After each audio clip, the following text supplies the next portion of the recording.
അധ്യായം 85. അൽ ബുറൂജ്. അവതരണം മക്കയിൽ. സൂക്തങ്ങൾ 22. നാമം. പ്രഥമ സൂക്തത്തിലെ അൽ ബുറൂജ് എന്ന പദമാണ് ഈ സൂറയുടെ നാമമായി നിശ്ചയിക്കപ്പെട്ടിരിക്കുന്നത്. അവതരണകാലം.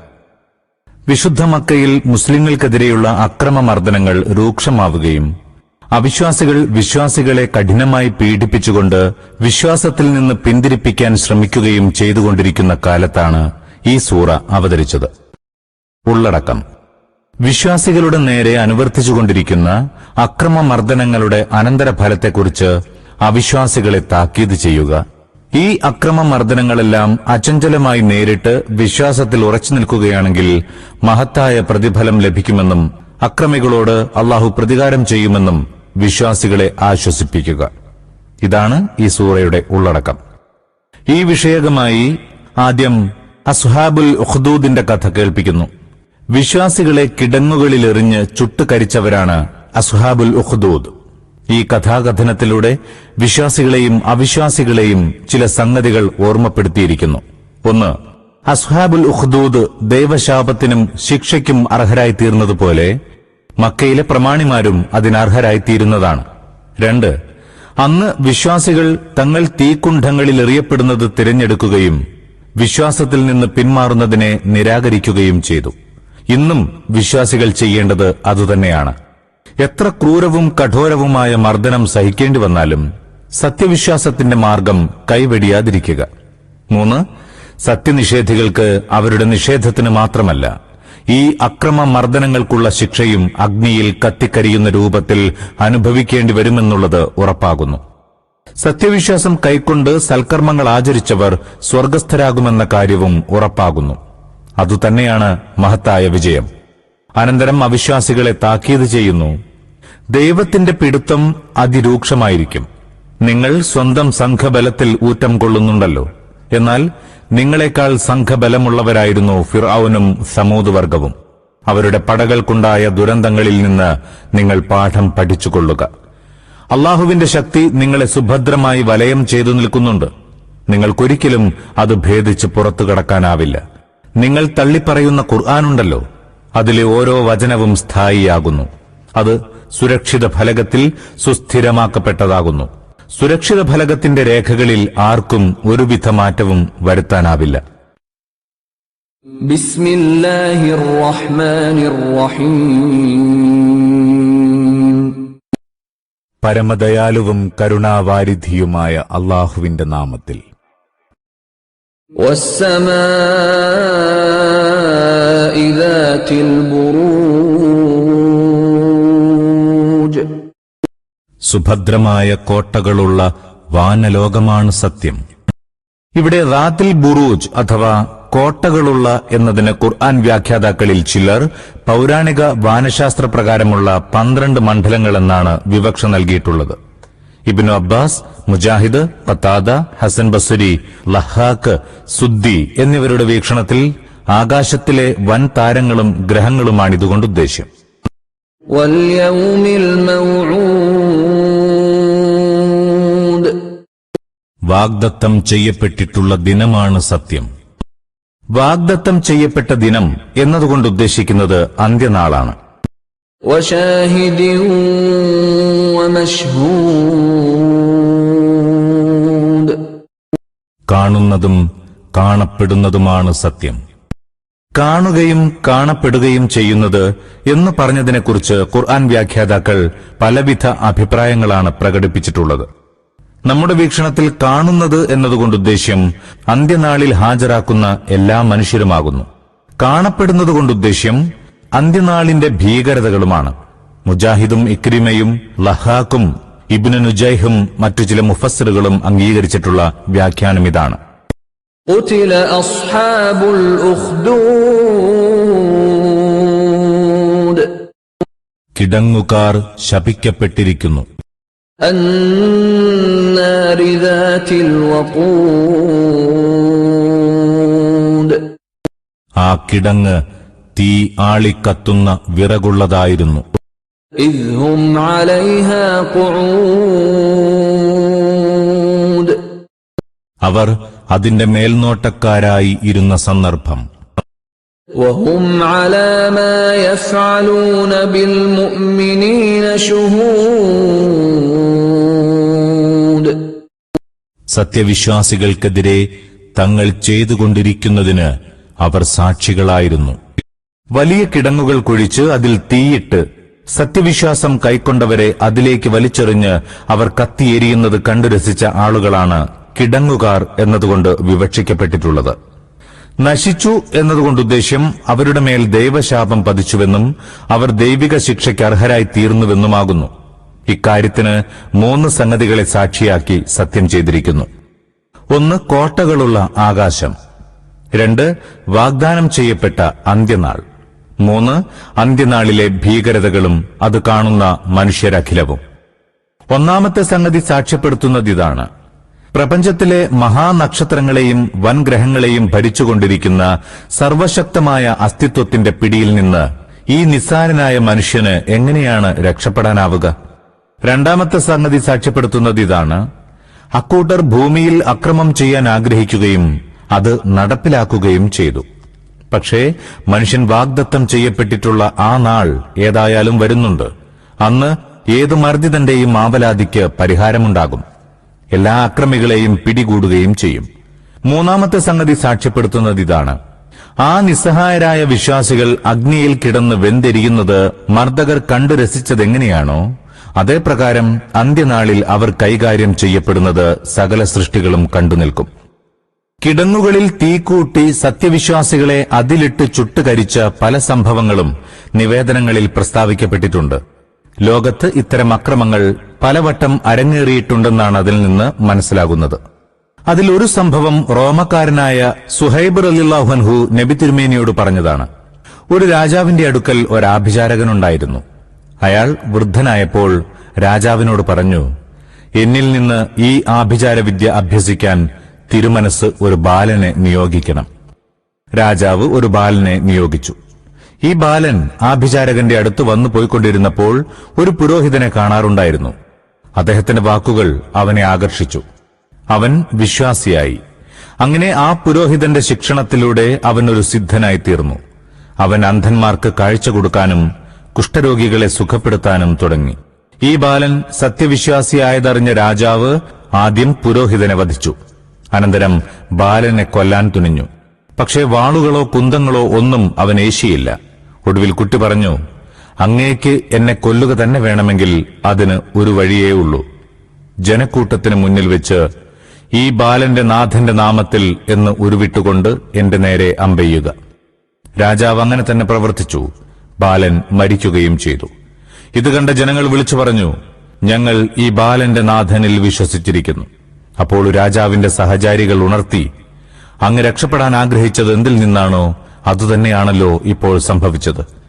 ജനം തിരുമനസ്സിന്റെ മതം വെടിഞ്ഞ് ആ ബാലന്റെ മതം സ്വീകരിച്ചിരിക്കുന്നു. ഇത് കണ്ട രാജാവ് കോപാന്ധനായി തീർന്നു. അയാൾ വഴിയോരങ്ങളിൽ കിടങ്ങുകൾ കുഴിപ്പിച്ചു. അതിൽ വിറക് നിറച്ചു തീയാളിച്ചു. സത്യവിശ്വാസം കൈയൊഴിക്കാൻ വിസമ്മതിച്ചവരെയെല്ലാം അയാൾ അതിലേക്ക് തള്ളി. ഈ സംഭവം അഹമ്മദ്, നസായി, മുസ്ലിം, തിർമിദി, ഇബ്നു ജരീർ, അബ്ദുർ റസാഖ്, ഇബ്നു അബി ഷൈബ, ത്വബറാനി, അബ്ദു ബിൻ ഹുമൈദ് തുടങ്ങിയവരെല്ലാം ഉദ്ധരിച്ചിട്ടുണ്ട്. മറ്റൊരു സംഭവം അലി റളിയല്ലാഹു അൻഹുവിൽ നിന്ന് ഇബ്നു ജരീർ ഉദ്ധരിച്ചതാണ്.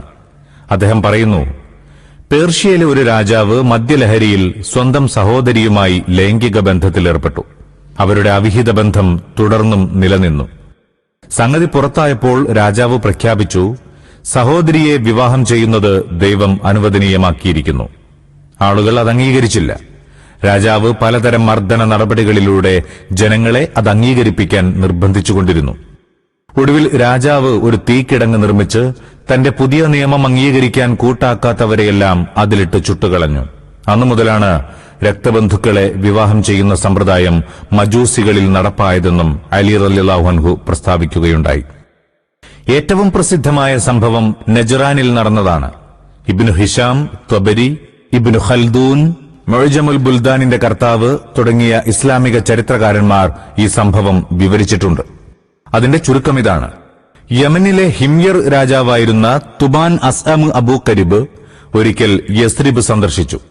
അവിടുത്തെ ജൂതന്മാരിൽ ആകൃഷ്ടനായ അയാൾ ജൂതമതം സ്വീകരിച്ചു. ഖുറൈള ഗോത്രത്തിലെ ജൂത പണ്ഡിതന്മാരെ തന്നോടൊപ്പം യമനിലേക്ക് കൊണ്ടുപോവുകയും ചെയ്തു. അയാൾ യമനിൽ വൻതോതിൽ ജൂതമതം പ്രചരിപ്പിച്ചു. അയാളുടെ പിൻഗാമിയായി വന്ന പുത്രൻ ദൂനവാസ് ദക്ഷിണ അറേബ്യയിലെ ക്രൈസ്തവ മേഖലയായിരുന്ന നജ്റാൻ ആക്രമിച്ചു. അവിടെ നിന്ന് ക്രിസ്തുമതത്തെ നിഷ്കാസനം ചെയ്യണമെന്നും ജനങ്ങളെല്ലാം ജൂതമതം സ്വീകരിക്കണമെന്നും അയാൾ നിർബന്ധിച്ചു. ദൂനവാസ് നജ്റാനിലെത്തി ജനങ്ങളെ ജൂതമതത്തിലേക്ക് ക്ഷണിച്ചു. ജനം കൂട്ടാക്കിയില്ല. അതിനെ തുടർന്ന് നിരവധിയാളുകളെ തീക്കിടങ്ങുകളിലെറിഞ്ഞ് ചുട്ടുകളഞ്ഞു. നിരവധിയാളുകളെ വധിക്കുകയും ചെയ്തു. മൊത്തം 20,000 ആളുകൾ കൊല്ലപ്പെടുകയുണ്ടായി. അറിയാത്ത് എന്നു പേരുള്ള ഒരു ജനറലിന്റെ നേതൃത്വത്തിൽ 70,000 ഭടന്മാരുള്ള ഒരു അബിസീനിയൻ സൈന്യം യമനിനെ ആക്രമിച്ചു.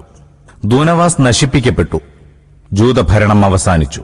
യമൻ ക്രൈസ്തവ അബിസീനിയയുടെ ഭാഗമായി തീരുകയും ചെയ്തു. അബിസീനിയക്കാർ നജ്റാൻ കൈയടക്കിയ ശേഷം അവിടെ കഅബയുടെ ആകൃതിയിൽ ഒരു എടുപ്പുണ്ടാക്കിയിരുന്നു. മക്കയിലെ കഅബയുടെ കേന്ദ്രസ്ഥാനം അതിന് നൽകുകയായിരുന്നു അവരുടെ ഉദ്ദേശ്യം. അതിലെ ബിഷപ്പുമാർ തലപ്പാവ് ധരിച്ചിരുന്നു. അത് പുണ്യസ്ഥലമായി പ്രഖ്യാപിക്കപ്പെട്ടു. റോമാ സാമ്രാജ്യവും ഈ കഅബയ്ക്ക് ധനസഹായങ്ങൾ എത്തിച്ചിരുന്നു. ഇതേ കഅബയിലെ പാതിരിയാണ് നജ്റാനിലെ സയ്യിദിന്റെയും ആഖിബിന്റെയും ബിഷപ്പുമാരുടെയും നേതാവായി നബി തിരുമേനിയോട് വാദപ്രതിവാദം നടത്താൻ മദീനയിൽ വന്നത്. അങ്ങനെയാണ് സൂറ ആലു ഇമ്രാനിൽ പരാമർശിച്ചിട്ടുള്ള പ്രസിദ്ധമായ മുബാഹല സംഭവമുണ്ടായത്. കൂടുതൽ വിശദീകരണത്തിന് സൂറ ആലു ഇമ്രാൻ 33, 61 എന്നീ സൂക്തങ്ങളുടെ വിശദീകരണങ്ങൾ ശ്രദ്ധിക്കുക. وَمَا نَقَمُوا مِنْهُمْ إِلَّا أَن يُؤْمِنُوا بِاللَّهِ الْعَزِيزِ الْحَمِيدِ. ആ സത്യവിശ്വാസികളോട് അവർക്കുണ്ടായിരുന്ന വിരോധത്തിന് കാരണം അവർ അജയ്യനും സ്തുത്യനുമായ അല്ലാഹുവിൽ വിശ്വസിച്ചു എന്നതു മാത്രമായിരുന്നു. الَّذِي لَهُ مُلْكُ السَّمَاوَاتِ وَالْأَرْضِ وَاللَّهُ عَلَى كُلِّ شَيْءٍ شَهِيدٌ. അവനോ ആകാശഭൂമികളുടെ ആധിപത്യമുള്ളവനത്രേ. അല്ലാഹുവോ ഒക്കെയും വീക്ഷിച്ചുകൊണ്ടിരിക്കുകയാകുന്നു. ഈ സൂക്തങ്ങളിൽ അല്ലാഹുവിന്റെ ചില ഗുണങ്ങൾ പ്രസ്താവിച്ചിരിക്കുകയാണ്. അവയുടെ അടിസ്ഥാനത്തിൽ അവർ തന്നെ അവനിൽ വിശ്വസിക്കാൻ കടപ്പെട്ടവരാകുന്നു. വല്ലവരും വിശ്വസിക്കുന്നതിനെ തടയുന്നവർ അക്രമികളുമാകുന്നു. ഇന്നല്ലദീന ഫതനുൽ മുഅ്മിനീന വൽ മുഅ്മിനാതി ثم ലം യതൂബൂ ഫലഹും അദാബു ജഹന്നമ വലഹും അദാബുൽ ഹരീഖ്. വിശ്വാസികളെയും വിശ്വാസിനികളെയും ദ്രോഹിക്കുകയും എന്നിട്ടതിൽ പശ്ചാത്തപിക്കാതിരിക്കുകയും ചെയ്യുന്നവരുണ്ടല്ലോ, അവർക്കുള്ളതാകുന്നു നരകയാതന, അവർക്കുള്ളതാകുന്നു കരിച്ചുകളയുന്ന ശിക്ഷ. ഇവിടെ നരകശിക്ഷയ്ക്ക് പുറമെ കരിച്ചുകളയുന്ന ശിക്ഷയെക്കുറിച്ച് പറയാൻ കാരണം ഇതാണ്. അവർ മർദ്ദിത ജനങ്ങളെ ജീവനോടെ തീക്കുണ്ഠത്തിൽ എറിഞ്ഞിട്ടുള്ളവരാണ്. അവർ കത്തിയെരിയുന്ന ഈ അഗ്നി മിക്കവാറും സാധാരണ അഗ്നിയിൽ നിന്ന് വ്യത്യസ്തമായ കൂടുതൽ കൊടുമയുള്ള മറ്റൊരഗ്നിയായിരിക്കും. ഇന്നല്ലദീന ആമനൂ വഅമിലുസ് സ്വാലിഹാതി ലഹും ജന്നാതുൻ തജ്രി മിൻ തഹ്തിഹൽ അൻഹാർ ദാലികൽ ഫൗസുൽ കബീർ. സത്യവിശ്വാസം കൈക്കൊള്ളുകയും സൽക്കർമ്മങ്ങൾ ആചരിക്കുകയും ചെയ്യുന്നവരോ അവർക്കുള്ളത് സ്വർഗീയ ആരാമങ്ങളാകുന്നു. അവയ്ക്ക് താഴെ ആറുകൾ ഒഴുകിക്കൊണ്ടിരിക്കും. അതത്രേ മഹത്തായ വിജയം. ഇന്ന ബത്ശ റബ്ബിക ലശദീദ്. യഥാർത്ഥത്തിൽ നിന്റെ നാഥന്റെ പിടുത്തം കഠിനം തന്നെയാകുന്നു.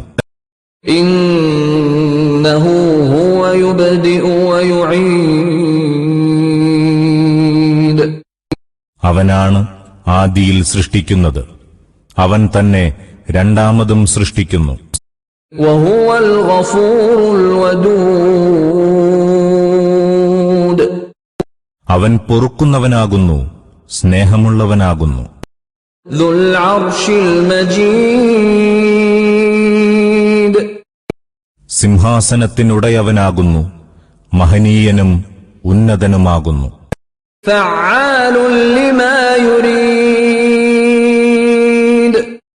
ഇച്ഛിക്കുന്നതെന്തും പ്രവർത്തിക്കുന്നവനാകുന്നു.